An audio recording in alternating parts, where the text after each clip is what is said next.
नमस्कार दोस्तों। तो कैसे हैं आप?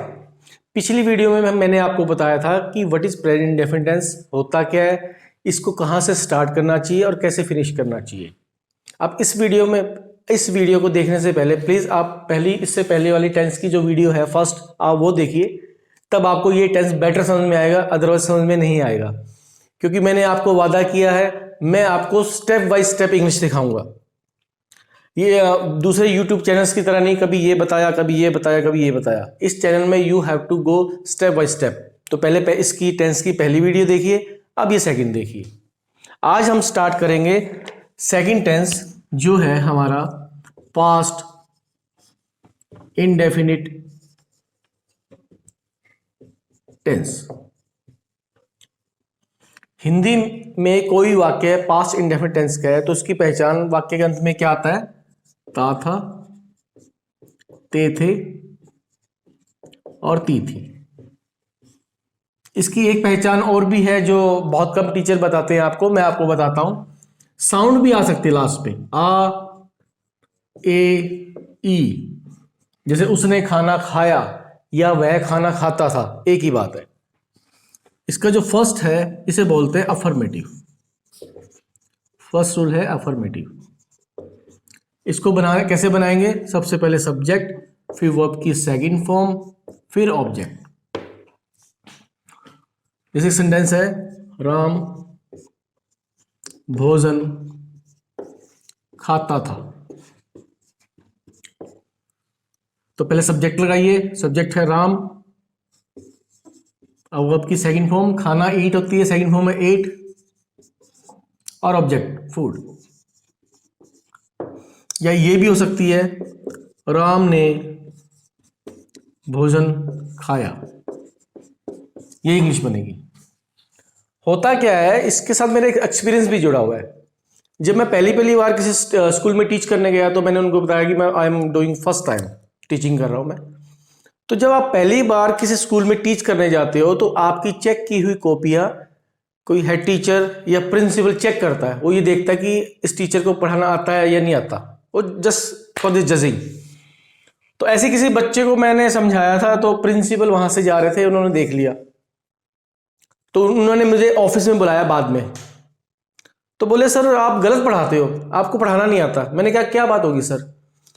वो कहते थे कि राम भोजन खाता था, राम एट फूड, राम ने भोजन खाया, राम एट फूड। सेंटेंस तो बिल्कुल अलग अलग है, इंग्लिश सेम बन रही है। अब मैं समझ गया कि उस प्रिंसिपल को नॉलेज नहीं है। मैंने कहा, मैम एक बात बताइए, क्या आपको कारक आते हैं? हिंदी में है ना, कर्ता ने कर्म को। बोली हाँ आते हैं। मतलब मैं लिखता हूं, तो मैंने क्या लिखा? कर्ता ने जीरो। पहले आप ग्रामर में जीरो आता था, आजकल नहीं आता। तो मैंने मैम से ये पूछा, मैम ये जीरो किस लिए आया? मैम ने कहा वैसे ही आ गया। मैं वैसे तो 1 2 3 4 5 भी आ सकता था। तो बोली मुझे नहीं पता। तो मैंने एक्सप्लेन क्या किया कि इसका मतलब है, ने का मतलब है कई बार कर्ता के साथ ने आ जाता है। जीरो का मतलब है कि कई बार कर्ता के साथ ने नहीं आता। और जब भी हम कर्ता के साथ ने लगाएंगे तो आ ए ई की आवाज आएगी। मैंने फुटबॉल, मैडम बोली खेली। उन्होंने पत्र, मैडम बोली लिखा। मैं ये देखो, ने लगाता हूं तो आई की आवाज आ रही है। मैडम बोली ओहो, हम भी एमए इंग्लिश कर लेते, हमें पता चल जाता। मैंने कहा मैम ये एमए इंग्लिश में नहीं सिखाते, ये 5th 6th में सिखा देते हैं। तो आपको ये ध्यान रखना है। हाँ, कई बार आवाज नहीं आती, जैसे वह गया, लेकिन जब भी आपने सब्जेक्ट के साथ ने लगा दिया तो पास में यही आवाज आएगी, उन्होंने फुटबॉल खेली। तो ये ध्यान रखना इस बात का। वैसे डस्टर हमारे पास है, लेकिन मैं ज्यादातर ये सॉक्स ही यूज करता हूँ, पुराने सॉक्स है, इजीली साफ हो जाता है, इसलिए डस्टर मैं कम ही यूज करता हूँ। एक व्यूअर ने मुझसे पूछा था, सर आप डस्टर यूज क्यों नहीं करते, पुराना कपड़ा यूज करते हो? इजीली हो जाता है, काम इजी हो जाता है। ठीक है, नेक्स्ट है इसका नेगेटिव। नेगेटिव फॉर्मेशन होगी सब्जेक्ट, अब हेल्पिंग वर्ब आएगा did plus not plus first form object. अब एक बात और याद रखना, जितनी भी इंग्लिश में सेकंड फॉर्म्स है वो सारी की सारी पास्ट इंडेफिनिट टेंस के अफर्मेटिव में आती है और पूरी इंग्लिश में कहीं नहीं आती।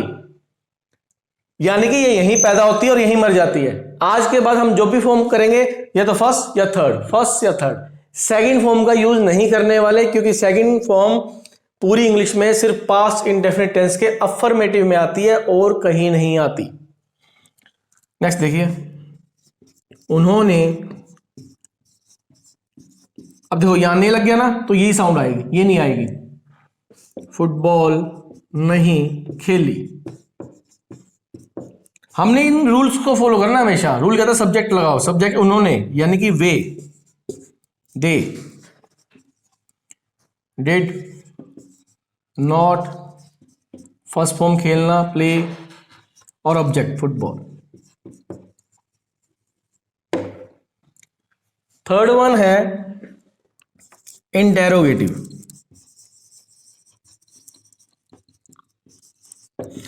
किसी भी टेंस का आपने इंटेरोगेटिव बनाना है, उसके हेल्पिंग वर्ब को बाहर निकाल लो।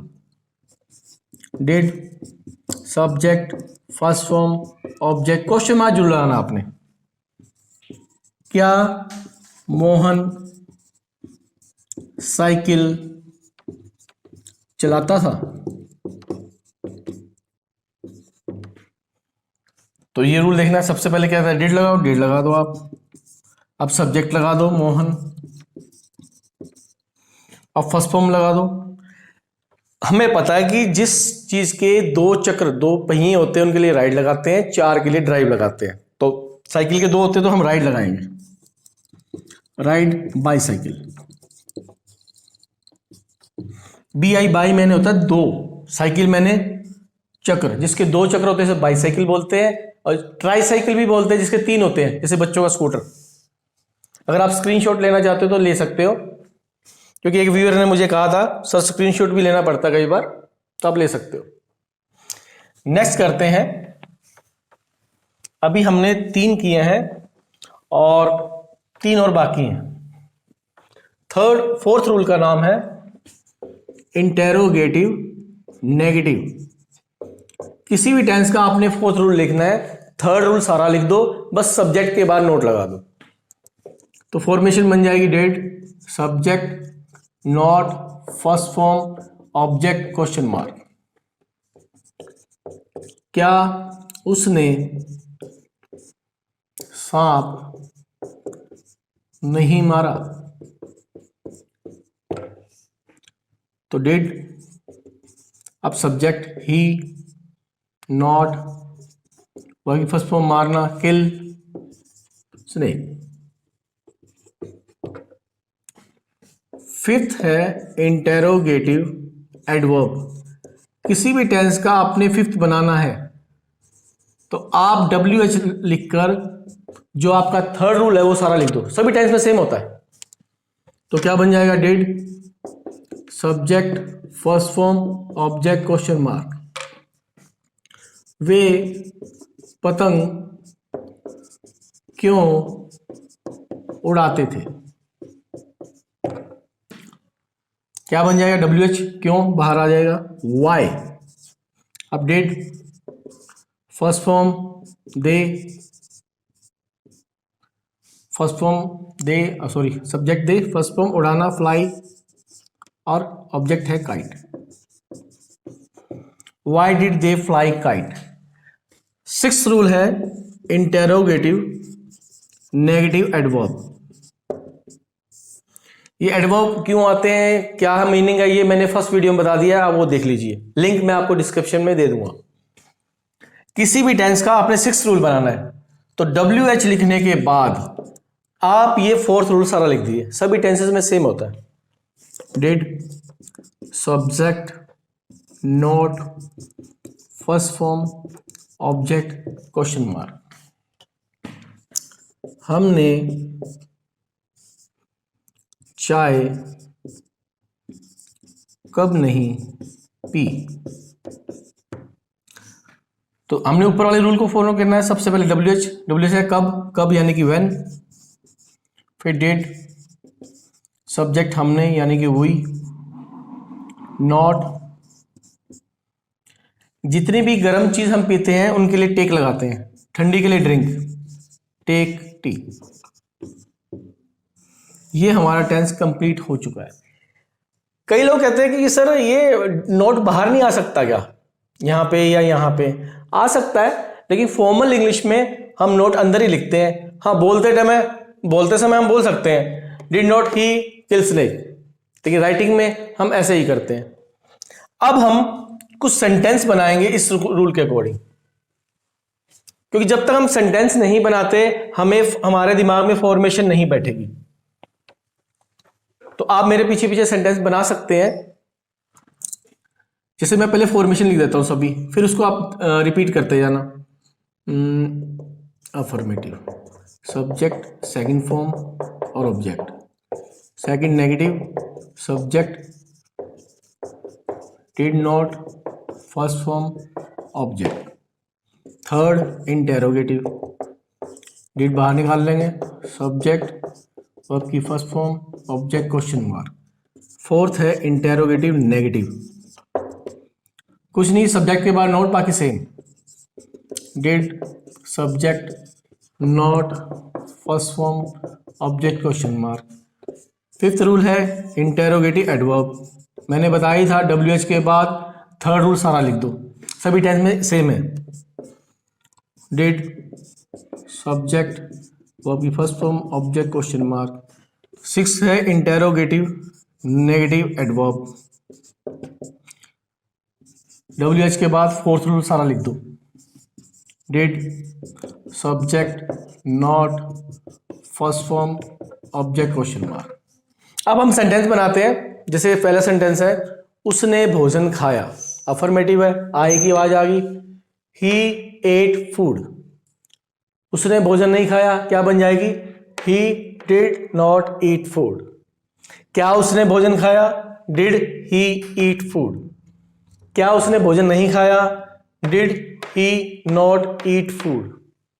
उसने भोजन क्यों खाया? Why did he eat food. उसने भोजन क्यों नहीं खाया? Why did he not eat food. उसी तरह एक और आप कोई भी सेंटेंस ले सकते हो, जैसे वे फुटबॉल खेलते थे, तो आ जाओ, खेलते थे ता था आ गया, past indefinite tense. They played football, they did not play football, वे फुटबॉल नहीं खेलते थे। क्या वे फुटबॉल खेलते थे? Did they play football. क्या वे फुटबॉल नहीं खेलते थे? Did they not play football. वे फुटबॉल क्यों खेलते थे? Why did they play football. वे फुटबॉल कब नहीं खेलते थे? Why did they not play football. इस तरह से अगर आप सेंटेंसेस बनाओगे तो आपके दिमाग में ये फॉर्मेशन बैठ जाएगी, क्योंकि हम 12 टेंस खत्म होने के बाद आगे जब सीखेंगे तो ट्रांसलेशन सीखेंगे आने वाले टाइम में, तो ये चीज़ें आपको बहुत हेल्प करेगी। इसलिए हो सके तो आज सेंटेंसेस बनाइए, और आपका कोई सजेशन हो तो प्लीज़ मुझे बताइए। और अच्छी तरह घर बैठे इंग्लिश सीखने के लिए स्टेप बाय स्टेप आप इस चैनल को सब्सक्राइब कीजिए, शेयर कीजिए और बेल आइकन जरूर दबाइए, ताकि जब मैं नेक्स्ट वीडियो अपलोड करूं तो आपको नोटिफिकेशन मिल जाए। Thank you very much.